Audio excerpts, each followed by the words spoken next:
Hey guys, welcome back to Your Champion Life YouTube channel with me, Ron Williams.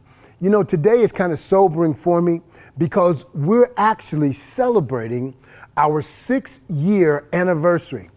And I want to just thank you for being with me for this 6 years. I've learned a lot of things during this 6 years, and hopefully you've learned some things.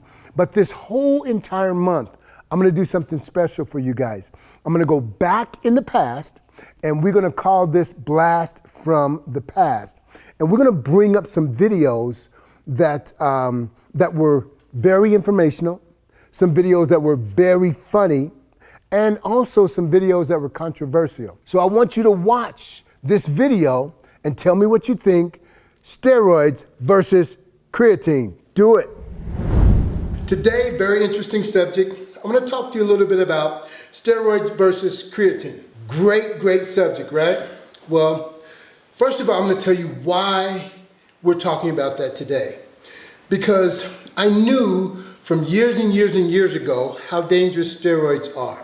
I knew that. I mean, something innately just told me that steroids were very dangerous.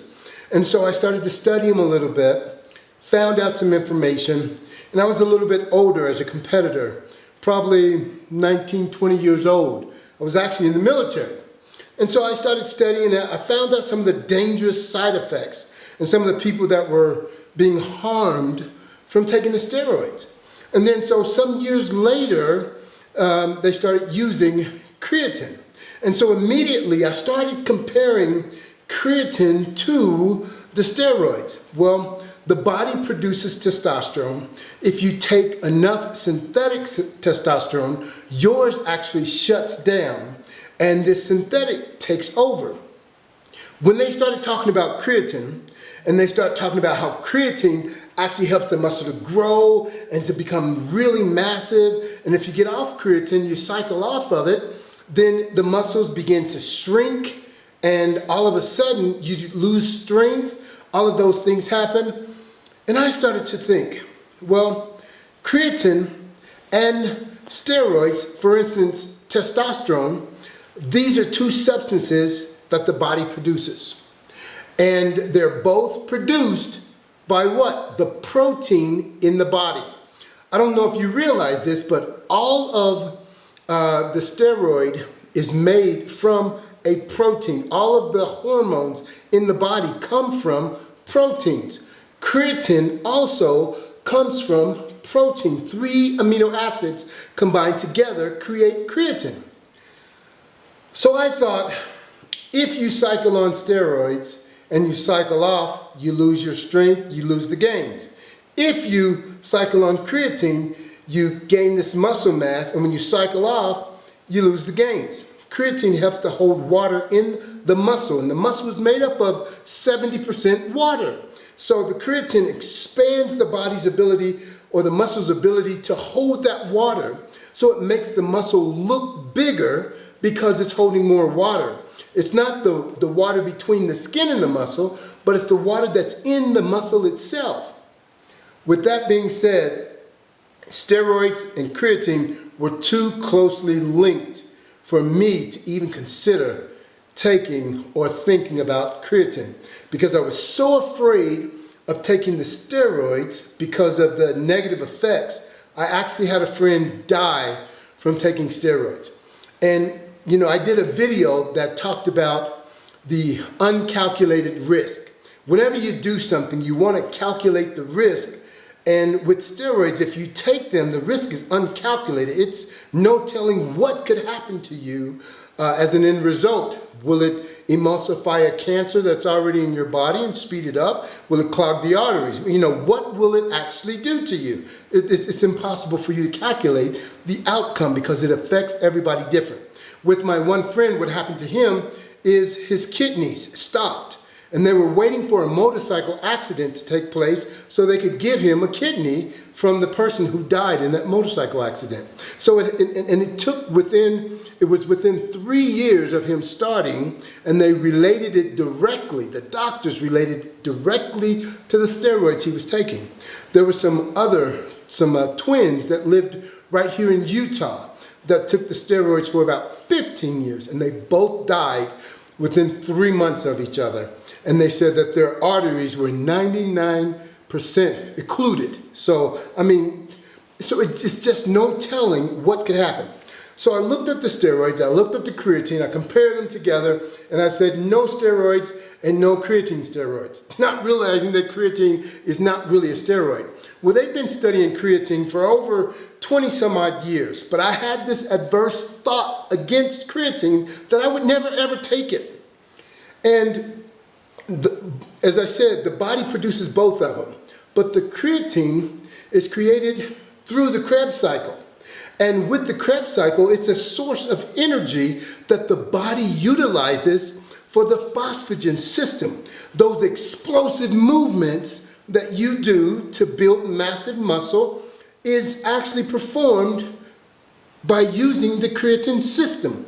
So with that being said, I did some more research, some more study, and through the years I've been looking at it. But I realized when I started the keto diet that one thing that my body was missing, that my body thrives on, is the phosphagen system, which is fueled by phosphocreatine.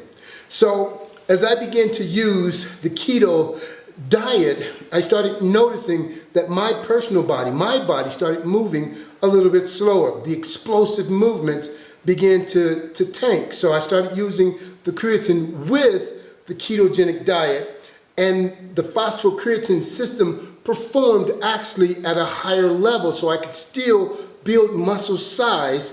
Some people's body, depending on the type of muscle you have, the muscle bellies that you have, there's a certain diet and there's certain exercises that fit better for your particular body. My body is made for explosive activity. It's made for that. It's made for sprinting. It's made for powerlifting. It's made for jumping. It's made for those power movements. It's made for springboard diving, those types of things. It's not made for marathon running. If it was, then the muscle tissue and the muscle fiber would have more fat intertwined within the muscle so they could be utilized for long distance. And the body builds it up and it uses it as ATP. Without ATP, there's no functioning. So what does that mean to you? This is what it means. That phosphocreatine and steroids are not linked. They're not linked. And when you're younger, the Krebs cycle may not be completely functioning at its fullest capacity. So never in a million years will you hear me recommend taking steroids. Don't do it. I've never had a friend die from creatine, but I have had friends die from taking anabolic steroids. So the conclusion today is this: phosphocreatine, good. Anabolic steroids, bad. Allow your own natural hormones to be used by heavy lifting, by taking certain amino acids, the arginine and the tryptophan, the ornithine, that'll help release your own natural growth hormones. Heavy lifting, your squats, your deadlifts, sprinting, pull-ups are going to help you release your own natural growth hormone. By all means, use the creatine. Third thing, the deep sleep that's called delta sleep. It passes the REM sleep into delta. That will help you release your own natural growth hormone. Make sure it's dark in the room where you're sleeping at night. Don't have on any night lights or anything like that, because if you do, even though your eyes are closed, your eyes can still sense through your eyelids that there is light and it's not time for deep, deep sleep. So the objective here is make sure, stay away from the anabolic steroids, get your own natural growth hormone released. Creatine is safe, it's healthy, it'll actually help you move forward. Until next time, God bless you. Ron Williams, out. Keep your head up. Boom.